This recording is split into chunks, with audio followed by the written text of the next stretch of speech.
Today I'm going to provide you with an overview of DIBELS Next. DIBELS is known as the Dynamic Indicators of Basic Early Literacy Skills. It is an assessment used to measure the acquisition of early literacy skills from kindergarten through 6th grade.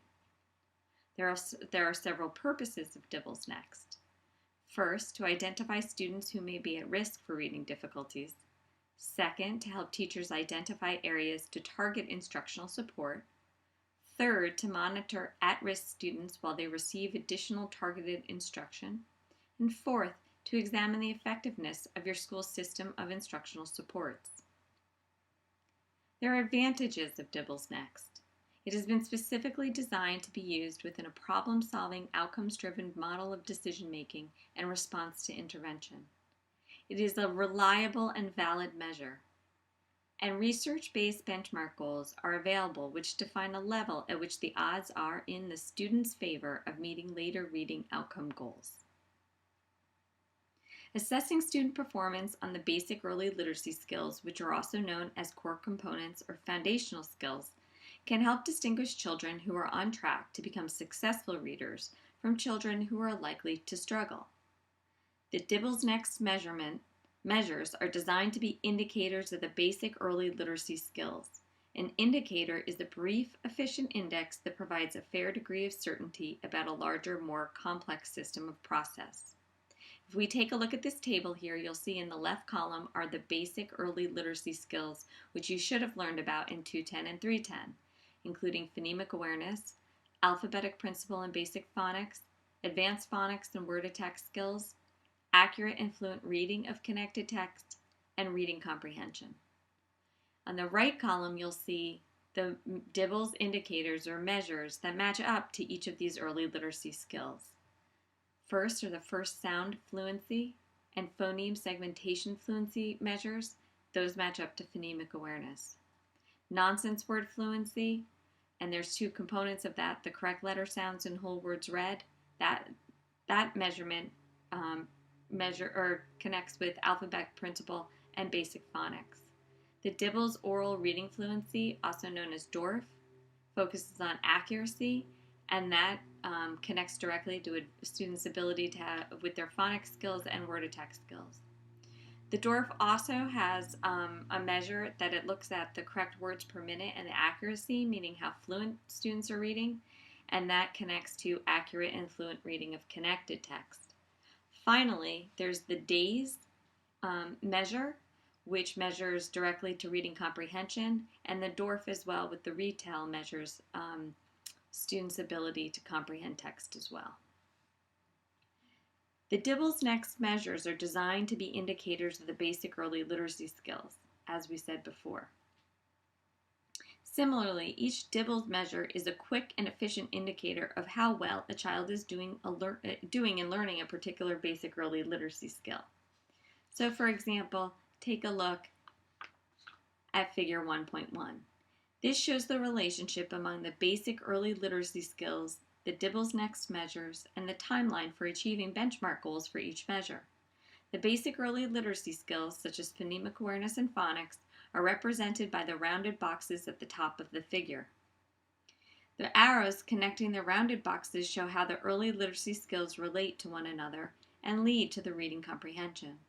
The arrows from the rounded boxes to the boxes in the middle level show the linkage between the basic early literacy skills and the DIBELS Next measures. The lines between the DIBELS Next measures and the timeline at the bottom indicate the target time of the benchmark goals for that to measure. In this model, automaticity with the code, which is also known as accurate and fluent reading of connected text, in combination with vocabulary and language skills, provides a necessary foundation for learning reading comprehension skills. If the student does not have adequate skills in either area, the development of reading comprehension skills is likely to be compromised. So this is a good visual for you to keep in mind. Okay. In order to administer the DIBELS, there are several things that you need in line. First and foremost is the necessary equipment. Each assessor needs to have a pen or a pencil, a clipboard, and a stopwatch or a timer.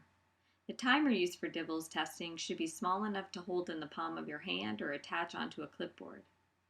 You're going to be tracking time within 1/100th of a second, so it must be simple to operate.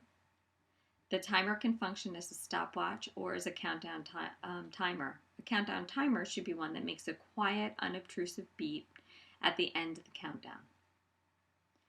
Your environment is also very important. It must be conducive to testing. DIBELS assessment is best conducted at a small table or student desk in a relatively quiet location and at a time with minimal disruptions. The assessor should be positioned so that he or she can see the student's face and should sit near enough to the student to clearly hear what the student says. When using a desk or small table, the assessor and student might sit across from each other. Timing is important. It is important to time each measure according to the administration and scoring procedures for that measure. Timing allows the assessor to capture not only the student's knowledge and ability with the early literacy skills, but also the student's fluency on and confidence with those skills.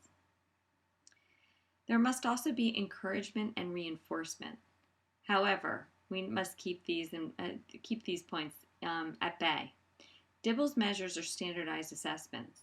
What the assessor can say during testing is in bold italics in the administration procedures given in this manual. No other comments or prompts should be provided to the student as part of the testing situation.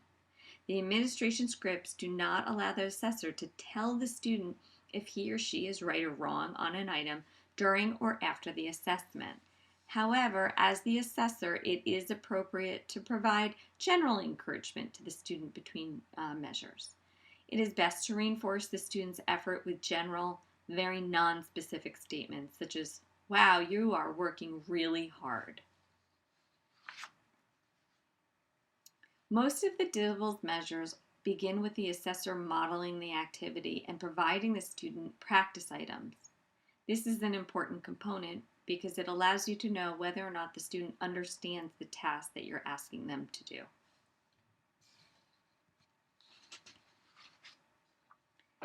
Assessment accommodations are used for those students for whom the standard administration conditions would not produce accurate results. There are a list, this is right here, a list of approved accommodations. They are unlikely to change how the assessment functions. When approved accommodations are used, the scores can be reported and interpreted as the official DIBELS score. They should only be used for students for whom the accommodations are necessary. So you'll see here an approved accommodation, the use of student materials that have been enlarged or with larger print for students with visual impairments, the use of colored overlays, filters, or lighting adjustments for students with visual impairments, the use of assistive technologies such as hearing aids and assistive listening devices, the use of a marker or ruler to focus student attention on the materials for students who are not able to demonstrate their skills adequately without one. There are unapproved accommodations. Examples of unapproved accommodations are a student with limited English proficiency being given the directions in his or her primary language, or a student whose IEP requires assessments to be given untimed may be administered the DIBELS measures without the timing component, but the measure would then only measure accuracy, not fluency. We'll talk in a few minutes about what the letters on the right-hand side mean because they all represent the different indicators in the DIBELS. It's important for teachers to understand how assessment data should be used and what it should not be used for. The DIBELS, is no exception. They were designed to be formative assessments or an assessment that is used to adapt teaching to meet students' needs. Unlike high-stakes testing, which is used for decisions that have substantial consequences for students, formative assessments is considered low-stakes testing because the results are used to make modifications to instruction. And really that's the overall and overarching goal here. You must remember the purpose of DIBELS is so that you can tailor your instruction to meet your students' needs. You can see here the appropriate uses and inappropriate uses. If you look at the student level, You'll see at the student level you can use DIBELS scores to identify students who may be at risk for reading difficulties, to help them identify areas to target, monitor at-risk students while they receive additional target instruction. However, DIBELS data should not be used to label, track, or grade students or make decisions regarding retention and promotion. At the systems level, I think it's also really important to note that DIBELS data should not be used to evaluate teachers or make decisions about funding or make decisions about rewards for improved importance. This is really a formative assessment, looking how we can focus on our individual students to build their skills. Okay, so there are 6 measures that we are going to talk about today. You see the 5 areas of literacy skills: phonemic awareness, phonics, accurate and fluent reading, reading comprehension, vocabulary, and language skills. If you are unfamiliar or you need a refresher in any of these areas, I strongly suggest you go back to your 210 and 310 notes. And also, if that still doesn't help you, please reach out to me and I will provide you with resources to help you remember what each of these early literacy skills is all about. The first measure we're going to talk about is first sound fluency. That's FSF. You can see here that the skill that it connects to is phonemic awareness. It's administered in a 1-minute sitting. It's used from the beginning of kindergarten to the middle of kindergarten, which means 1st, 2nd, 3rd, 4th, 5th graders should not be given or administered first sound fluency. Scoring goes 2 points for each correct initial phoneme and 1 point for each correct initial consonant blend. I don't expect you to remember the scoring. You'll be able to look back when you're actually administering this yourself. There's weight rules, and there's also a discontinual rule.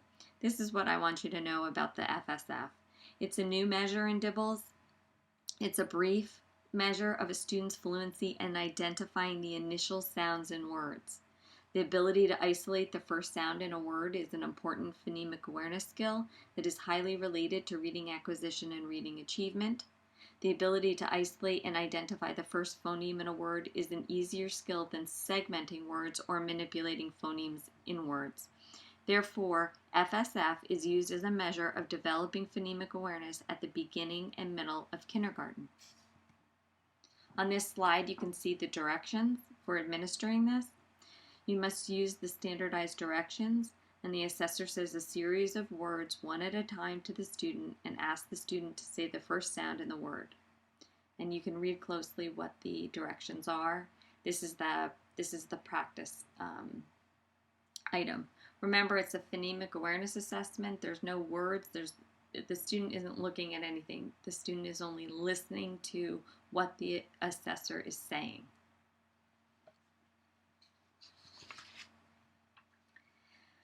The second assessment or measure or indicator is the letter naming fluency, LNF. It does not directly correlate with any of the early literacy skills. However, it's still important that students are able to know their letters, and especially in the beginning of kindergarten through the beginning of 1st grade, you would want to make sure that your students even know what the symbols are. Letter naming fluency is a brief, direct measure of the student's ability to name letters. That's all it is. It assesses the student's ability to recognize individual letters and say their letter names. Using standardized directions, the assessor presents a page of uppercase and lowercase letters arranged in a random order and asks the student to name the letters. The assessor marks letter names that are read incorrectly or skipped, and the total score is the number of correct letter names. The purpose of this measure is to test students' automaticity with letter naming. Fluency in naming letters is a strong and robust predictor of later reading achievement.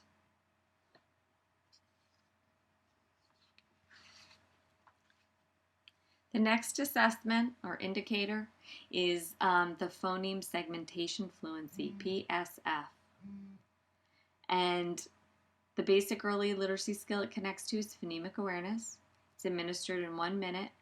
And the administration schedule, you begin this assessment in the middle of kindergarten and it goes through the beginning of 1st grade. Phoneme segmentation fluency is another brief, direct measure of phonemic awareness. It assesses the student's fluency in segmenting or breaking up a spoken word into its component parts. Using standardized directions, the assessor says a word and asks the student to say the sound in the word. The assessor underlines each correct sound segment of the word that the student says. You can see here the directions as well as the form. This is the form that the teacher or the assessor writes on. Again, this is the test of phonemic awareness, which means it's all done orally. The student doesn't see anything.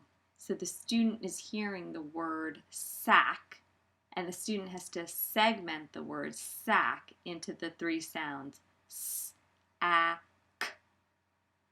This is really important that you understand that assessments related to phonemic awareness are done orally.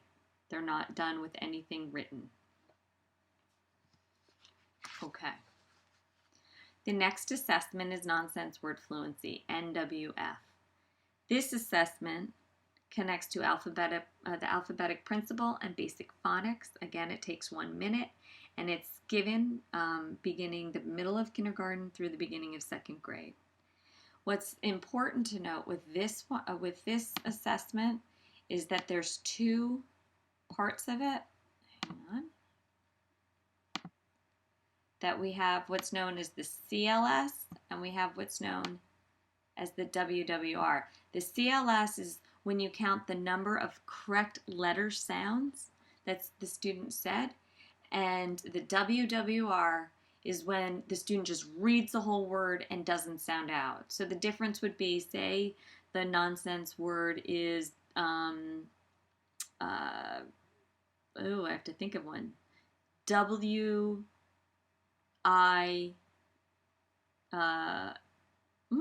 WIV. I should have had that off the top of my head. Anyway, say it's WIV. And the student looks at it because this is about alphabetic principle and phonics, so that means that the words are written down and the student's going to be looking at the words. So the word is WIV. If I said wa, I, v, then you would count the correct letter sounds.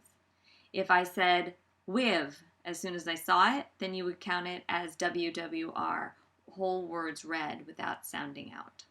Okay. This is a direct measure of the alphabetic principle in basic phonics. It assesses knowledge of basic letter-sound correspondences and the ability to blend letter sounds into consonant-vowel consonant and vowel-consonant words. The test items used for NWF are all phonetically regular make-believe, which are nonsense or pseudo words. To successfully complete this test, students must rely on their knowledge of letter-sound correspondence and how to blend sounds into whole parts. Following a model and a practice item, the student is presented with a sheet of randomly ordered VC and CVC words. Those are known as closed syllables. Standardized directions are used to ask the student to read the make-believe words the best they can, reading either the whole word or saying any sounds that they know. And that's where we get the difference between sounding out the word like d, I, o, right here. Oh, sorry. Or saying the whole word, dill, and you can see how it scores differently. Okay, now we're on the DORF, which is the DIBELS Oral Reading Fluency. This assessment measures advanced phonics and word attack skills, accurate fluent reading of connected text, and comprehension. The administration time is 1 minute plus 1 minute maximum for the retell. It begins in the middle of 1st grade and it ends in 6th grade. There are 2 components to DORF, as I just said, the oral reading and the passage retell. For the oral reading fluency component, students are given an unfamiliar grade level passage and asked to read for 1 minute. Errors such as substitutions, omissions, and hesitations for more than 3 seconds are marked while listening to the student read out loud. For the assessment, for the benchmark assessment, students are asked to read 3 different grade level passages for 1 minute each, and the score is the median number of words read correctly and the median number of errors across the 3 passages.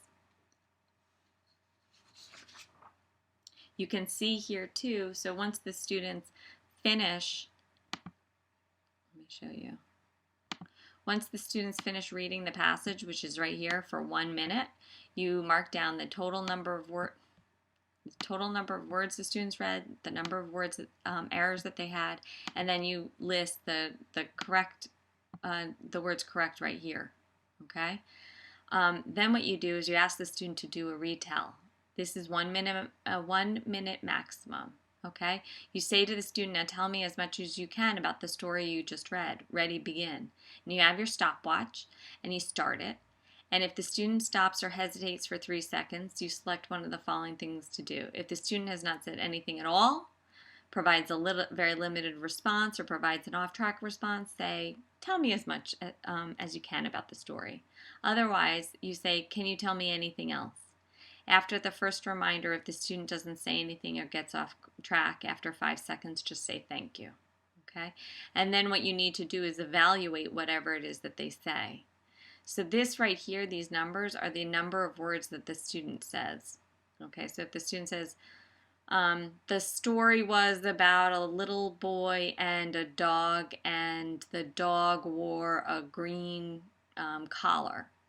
So that's what you would do, is you would mark as the student is saying the words. So you can see how many words were in the retell. And then you have a quality indicator here. And if the student provides, whatever the student provides, you want to evaluate, did they provide 2 or fewer details? Did they provide 3 or more details? Provides 3 or more details in a meaningful sequence. So you're going to qualitatively evaluate their retell. Okay. The final measure is known as days. It's similar, I should say, if you're familiar with Mad Libs or a closed procedure. It's a little bit different. Days is the new measure in the DIBELS. It's a standardized DIBELS version of maze procedures for measuring reading comprehension. So the purpose of a maze is to measure the reasoning processes that constitute comprehension. Specifically, DAYS assesses the student's ability to construct meaning from text using word recognition skills, background information and prior knowledge, familiarity with linguistic properties such as syntax and morphology, and reasoning skills. DAYS can be given, this is important, to a whole class at the same time, to a small group of students, or to individual students. Using standardized directions, I think I have them here. The students are asked to read a passage silently and to circle their word choices.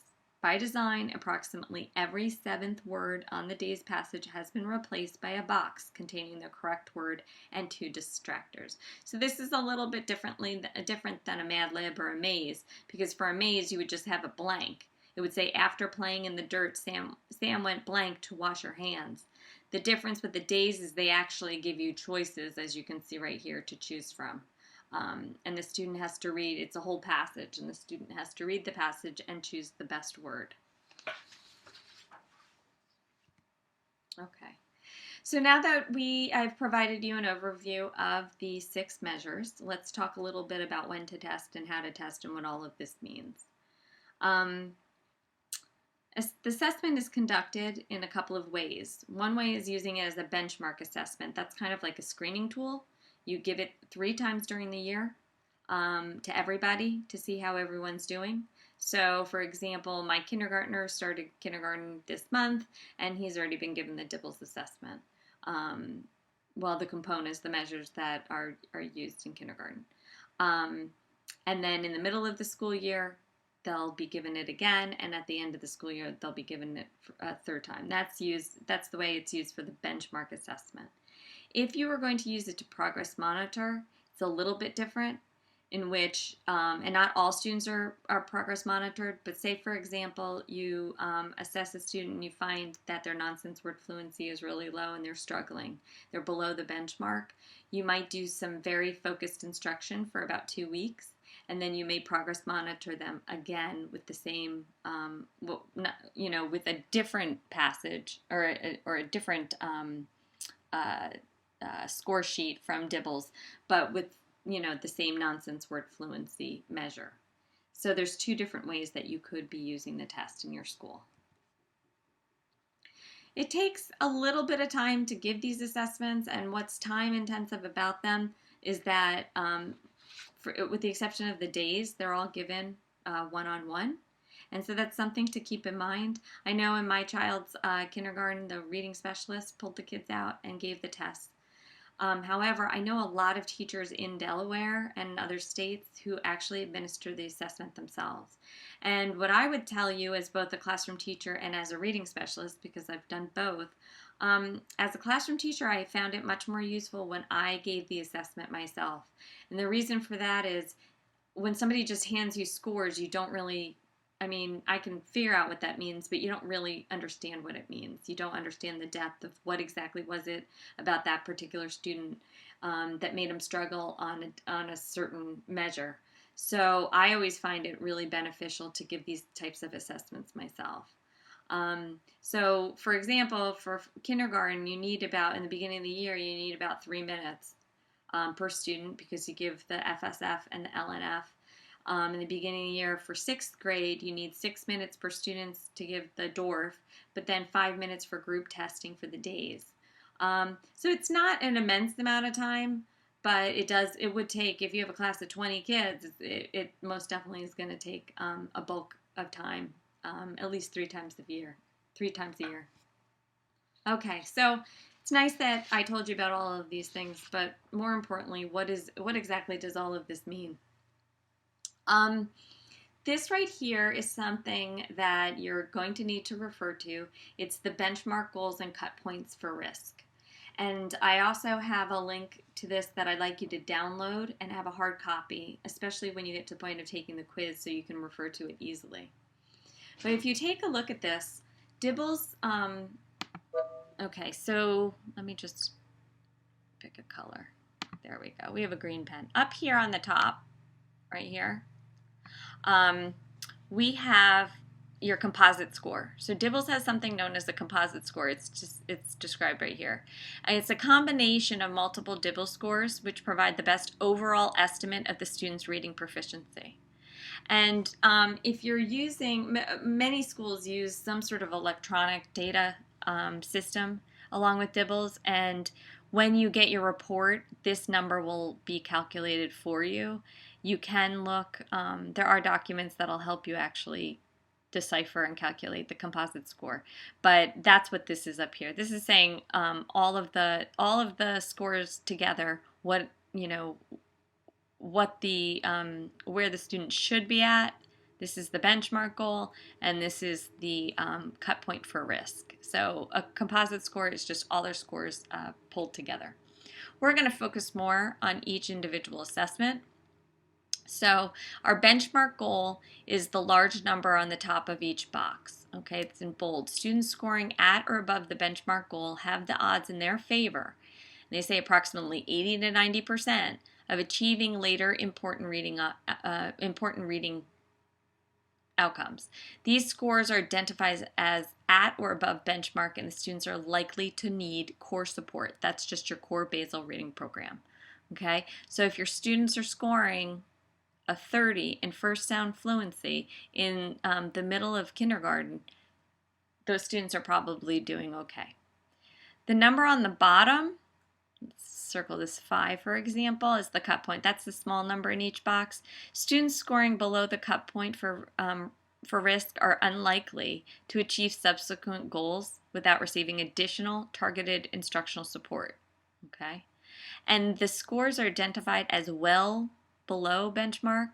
So these students who are scoring anywhere near, say, a 5 in first sound fluency in the beginning of kindergarten, they will most likely need your most intensive support. So you would think if we go to RTI, we start thinking about our tiers, more than likely these students would need intensive support tier 3. Okay. So this is just important for you to take a look at because you can learn a lot of information just from this summary. First of all, you'll see the grades at the bottom. So you see kindergarten, 1st, 2nd, 3rd, 4th, 5th, 6th. Okay. Then you see each of the measures, 1, 2, 3, 4, 5, 6, and 6, sorry. And you can see which assessments are given at which grade. And you will be asked this on the quiz. So for example, if I asked you which assessments are given in second grade, you should be able to take a look here and you'll see, well, the DORF is given in second grade, but at the beginning of second grade, students are also given the nonsense word fluency.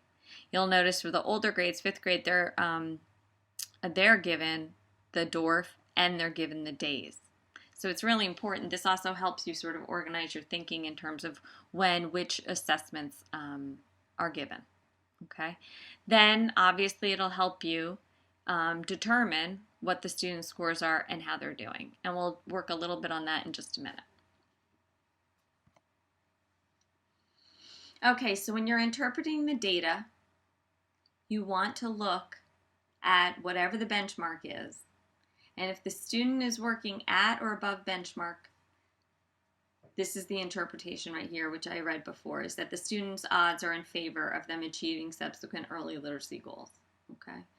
If they're below benchmark, scores below the benchmark goal and at or above the cut point, okay, so sort of that in between, the odds of achieving subsequent early literacy goals are roughly 48 to 60%. These students need strategic, targeted instructional support.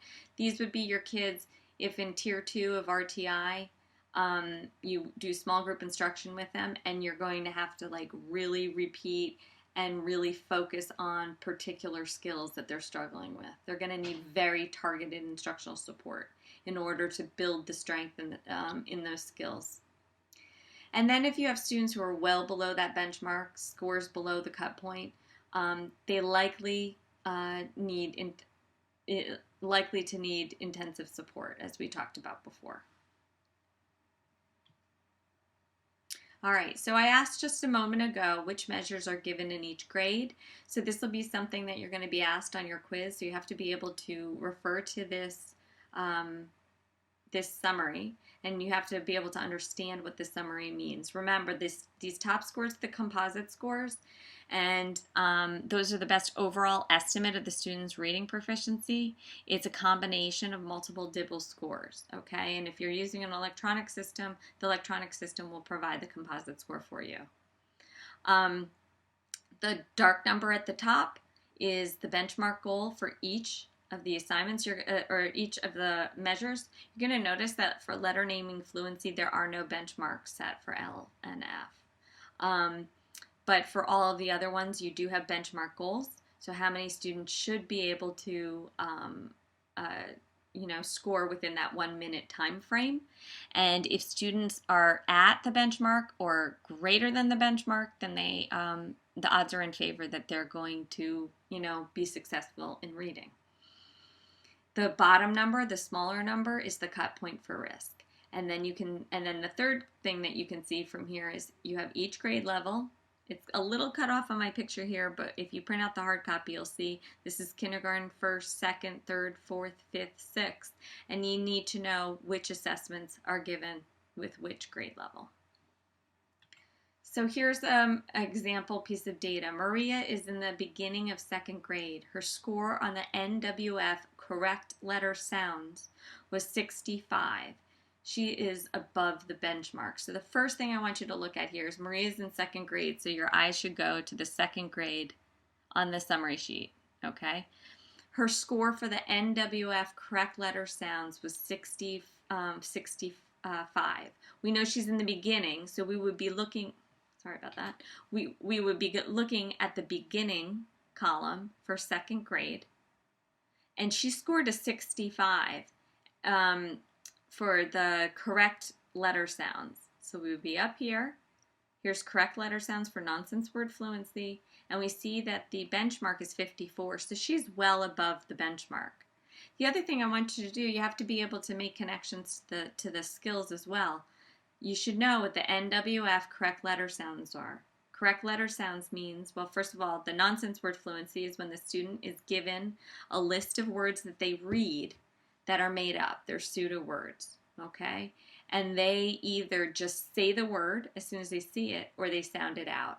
And in this case, her correct letter sounds, meaning that she sounded these words out, was a 65. Here's another data sample. David is in 4th grade and his day's score for the middle of the year is a 9. What does the score mean? And again, think about the skills needed to successfully complete the task. So he's in 4th grade, it's the middle of the year, he took the days and his score is a 9. You can see it's definitely below the benchmark and it's even below the cut score. Okay, then you have to think back, what does the days assessment tell me? What is the purpose? And you should remind yourself that the days is the assessment that requires students to, it takes 3 minutes, it taps into reading comprehension, and it requires students to read a paragraph in which every 7th word is missing, and there are 3 choices of words to fill in there, okay? And they must circle their word choice. So if you see that a student is scoring a 9 when the benchmark or the cutoff score is 12, you can see that that student is really struggling with his ability to use his semantic and syntactic cueing system, meaning being able to figure out a word within context.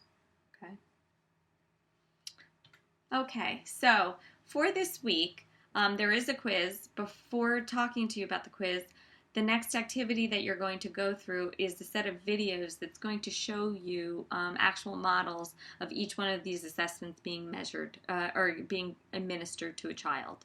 So please take the time to look at all of those videos. And then you will have a quiz. It's due by Sunday, October 6th at 5 p.m. on Canvas.